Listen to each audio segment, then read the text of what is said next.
A divided peninsula holds its breath. A diplomatic olive branch rebuffed by Pyongyang. As drones rise over a tense demilitarized zone, Korea's future hangs in the balance.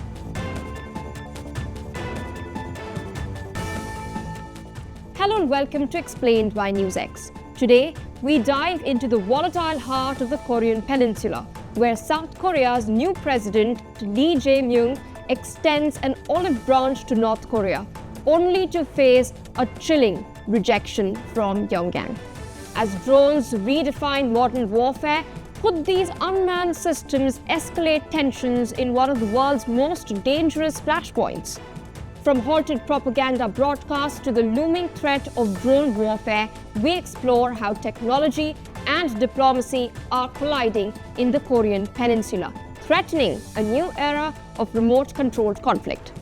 The Korean Peninsula, divided since 1950-53 Korean War, remains a geopolitical tinderbox.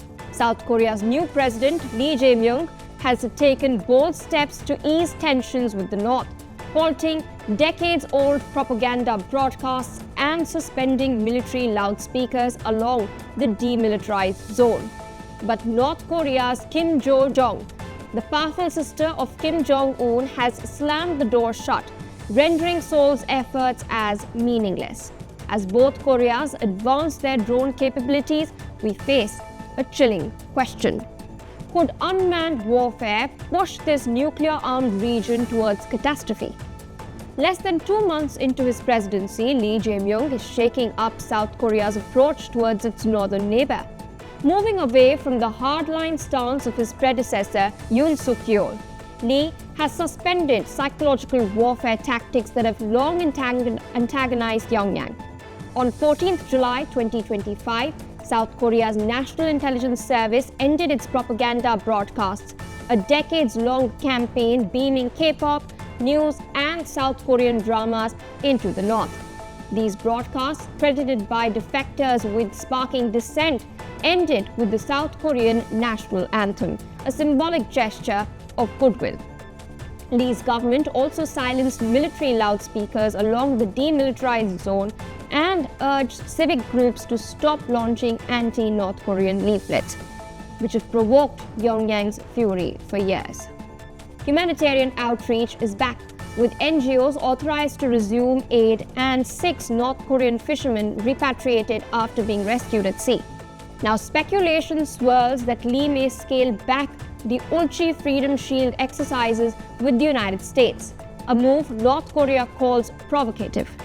But will these gestures thaw the frozen ties? North Korea's response was swift and brutal.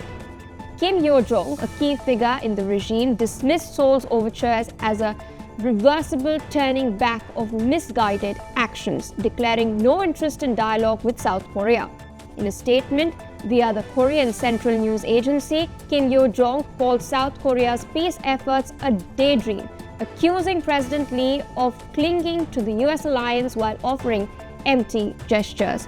This aligns with North Korea's two-state theory, which treats the South as a hostile, separate entity, abandoning dreams of unification. Pyongyang's own move to shut down its propaganda outlets in January 2024 was not, as some in Seoul hoped, a reciprocal gesture but a unilateral act.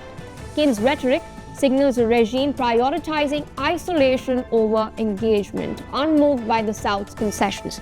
As diplomacy falters, a new factor has emerged, that of drones. Both Koreas are advancing unmanned systems, raising fears that drone warfare could escalate tensions. South Korea, a global leader in drone technology, has developed sophisticated UAVs like the KUSFS capable of surveillance and precision strikes. The South's military has showcased its drone swarm capabilities in 2024, integrating AI for coordinated attacks. North Korea, meanwhile, has unveiled kamikaze drones, reverse-engineered from Russian and Chinese designs. These were tested in exercises in 2023. These low-cost, high-impact weapons could target South Korean infrastructure or military sites, lowering the threshold for conflict.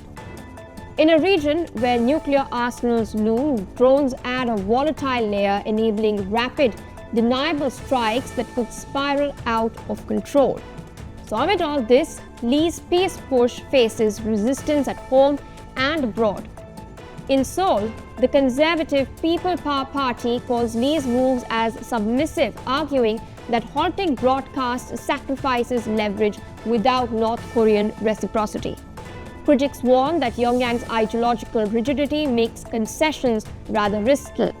Internationally, the scaling back of US's and South Korea's drills could strain the alliance, as Washington sees the drills as vital for deterring North Korea's nuclear threat. Additionally, China's support for Pyongyang, including drone technology transfers, reduces North Korea's need to engage with Seoul.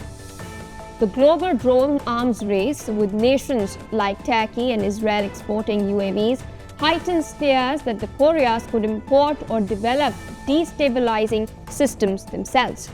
The Korean Peninsula has seen cycles of hope and rejection before. The Sunshine Policy of the early 2000s brought summits but collapsed under North Korea's provocations. Moon Jae-in's 2018-19 talks with Kim Jong-un yielded handshakes, but no lasting peace. Lee's approach is bolder than his predecessors, but risks repeating history. By dismantling psychological warfare tools, he may weaken pressure on Pyongyang without securing dialogue. However, the rise of drones introduces a new variable. Unlike past missile tests, drones offer deniable low-cost strikes that could escalate tensions without clear attribution, making de-escalation harder. Drones are transforming the Korean Peninsula's security landscape, amplifying the stakes of Lee's peace efforts. Drones' affordability and precision make conflict tempting.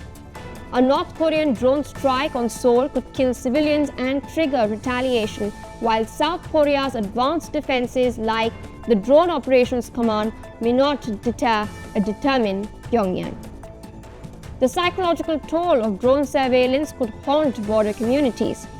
And with the global drone market soaring to $39 billion and non-state actors wielding cheap UAVs, regulation is lagging.